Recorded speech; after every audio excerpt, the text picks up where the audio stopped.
Good morning traders, Joseph here from Eightcap. Welcome to this week's Trade Zone Asian Session Outlook. So far today, we're seeing a bit of a continuation from Friday. We're just looking at the ASX in front of us now. So the ASX has come online and we're seeing a 4.10 point gain at the moment, and so that's 0.06% higher.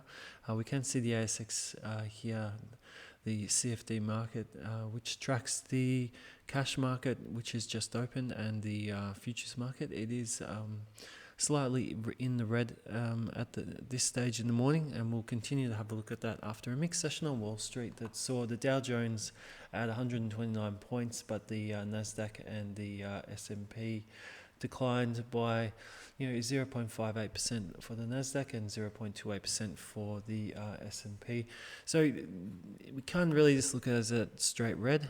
We had some good signs on both those markets, so we can see that really strong fight back. Futures are trading now, they're a little bit lower, and we'll continue to just have a look at that. But we do have to tell you that today there is a US bank holiday, so it may affect trade to a small degree, and maybe potentially maybe a little bit quieter than normal. But we do want to have a look at some of the indexes at the moment, and we can see this support here that we're watching at 12,296, and we're looking to see if that's going to continue to hold. There's been a lot of demand here, so every time we've seen the market drop down into these levels, we've seen a fight back, and that was showed to us again on another example on Friday. And it's a similar story for all three of the key US indexes. So the S&P, we can see that similar pattern there. We do have this resistance area here, that's at 41.5784, and we want to see if buyers can hold this area once again. Now the US 30, we have a lot of support down below 670, and we like to see once again if that can continue to hold. We had a bit of more firm buying on Friday on the US 30 compared to the other two, but we still are in this range pattern here, and we're still seeing pretty decent or key resistance up at 320, and would like to see if we can get a breakout of this area here. And so it's pretty choppy at the moment, and there's a lot of indecision there at the moment, as we can see. So one market we are watching today is the German 30. I don't know if many of you trade it.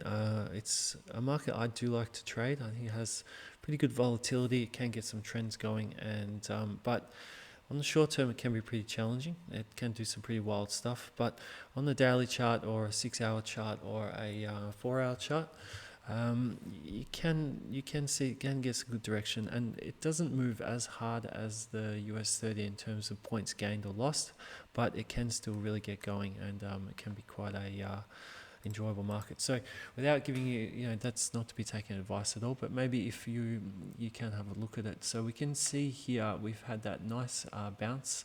The trend you can see here looks a lot nicer than a couple of the other indexes. We can see there's very nice momentum there.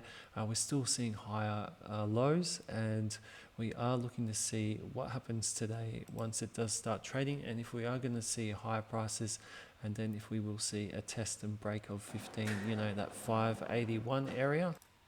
And it is a market I'm going to be keeping an eye on today and over the next 2 days, just to see if we do get a continuation. So I think there are some pretty good signs there. So we will be, we'll be focusing on that one for the next 2 days. We may even do a report on it later. Moving on, so currencies at this stage in the day, we are seeing some moves lower after that fight back. We did see on Friday, similar to stocks, there's a lot of demand down there on the Aussie. The US dollar continues to push. We did see a bit of a pullback late in the New York session, but it did set up new weekly highs and monthly highs, and this trend still does look like it's trying to push higher, but we need to keep a bit of an eye on this bar here.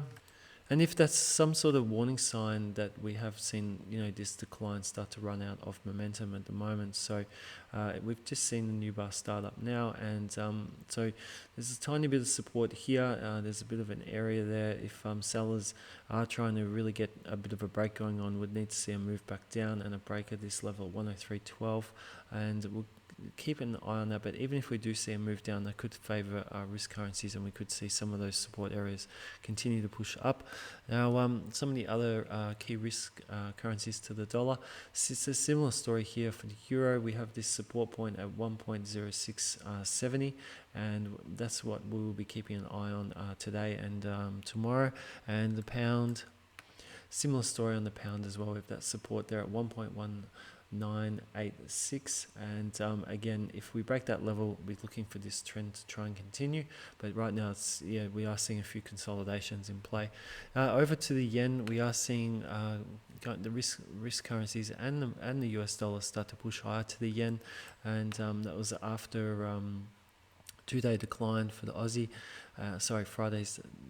Friday was a higher close, and we're seeing support just here. And the euro, I'll just update that.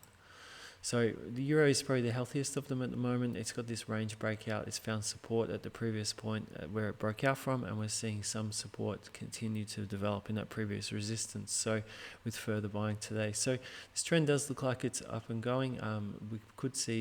I'd like to see what happens if we get up to if we do get back up to this area, and there's been plenty of sellers ready to go around these points here. And for the pound, the pound is just trying to push a continuation. It's pretty good here. We've got this trend break, and we have support all the way down at several points at 157.51, and then the short-term support is at 160.52.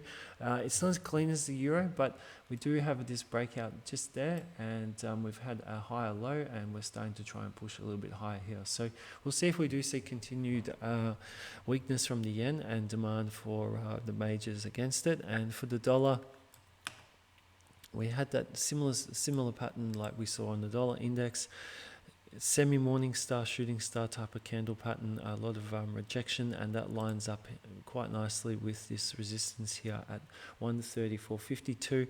So we'll see if buyers can retest that, but if it does start to push lower, we'll look to see if we do get a new higher low, and then forming a new push higher, continuing this current trend that we're seeing. So that's Now, oil, we've been hearing a little bit of talk this morning about what China's opening means for oil, and if it's going to really push up demand. As of Friday, that didn't have much influence. We saw another decline, and oil just continues to stay in this range pattern. It's been stuck in this pattern for a fair period of time now. We had one little push lower, but for now we just see continuing to watch as price really just stagnates in this range, and it's also getting a bit worse now. It's sort of hanging around the mid-range as well, and we're not seeing too much move. So even though we did see that big a fair push lower last Friday, we have resistance at the moment is at 79.57, and the range low support, which we'll continue to look at, is at 72.83. If we do see buying, would like to see a break at this point, then a test of this resistance. A break of that resistance would be a good sign, but for now we just need to see buyers break out of this deadlock. And gold this morning is slightly lower. We did see a nice fight back on Friday. A lot of rejection from sellers, from buyers to sellers, and it went down to 1978, and it's a nice little bar here. We could see a mean reversion, but it comes all down to really the dollar demand, and if we see the dollar continue to push higher. But at this stage we are looking at it on the short term from mainly more from the buyer's point of view, but we need to see if buyers can get a break above last Friday's close and potentially Thursday's high as well. So cryptos this morning, we'll just have a brief look at it and just run over some of the news to watch this week. We had a pretty choppy weekend. We had a few moves up and down, not too much going on. Bitcoin's still sitting above 24, which is pretty healthy, and we will continue to do this.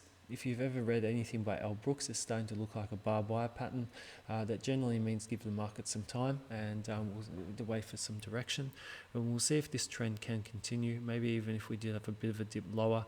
There's been a lot of demand in these areas, so we'll see if that gets counted out and buyers can get back on board.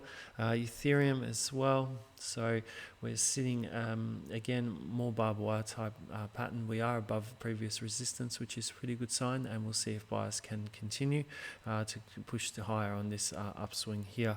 So we won't go over all the cryptocurrencies. We will just have a touch on some of the data to keep an eye out on this week, and it's not as well, I won't say as important, but look, we don't have as much key data as last week. So today we do have those bank holidays for Canada and the US, and tomorrow we have services data coming out of the EU, Germany, the UK, and the US, and that's all coming out from 8:30. So really starting at 7:15 tomorrow. On Tuesday, and we have Canadian CPI data on early Wednesday morning as well, and at 1:45 with the US flush services. So moving on through Wednesday, we have wage price index for the AUD, and we'll see if that can surprise the upside. It's forecast to come in at 1%. The last data was 1%. We have the interest rate decision for the Reserve Bank of New Zealand and the policy statement, and also the rate statement, and they're forecast to increase rates to 4.75% from 4.25%. So we have the FOMC meeting minutes, and that will be interesting. After last week's CPI data, we had a lot of gains in inflation in the US, and we would like to know now what the Fed is really seeing and what their thoughts are, and if policy is a little bit more clearer. We also have a bank holiday in Japan on Thursday, and on Friday we have prelim GDP for the US. It's forecast at 2.9%, and on late Friday night, early Saturday morning, our time in Australian Eastern Daylight Time in Australia, we have the US core PCE price index. Now that could be another one to watch, and it's another inflationary gauge, and if we do see a increase, we'll see how the market takes to that. They're expecting 0.4%, but it'll be if it does come in higher than expected and sort of maintaining the trend that we have been seeing in US inflation data, it'll be interesting to see what happens with the dollar. So there's a little bit to come out this week. It's not really as busy as last week, but definitely a few interesting things to come out, and the services data and the manufacturing data should be one to watch as well from Europe, to see, more indication of how Europe is doing and how the UK is doing. So as we have been we do know that things in the UK aren't the best at the moment. So a few things to watch, and I'll definitely be looking at the German 30 as we progress throughout the day. So thank you very much for your time.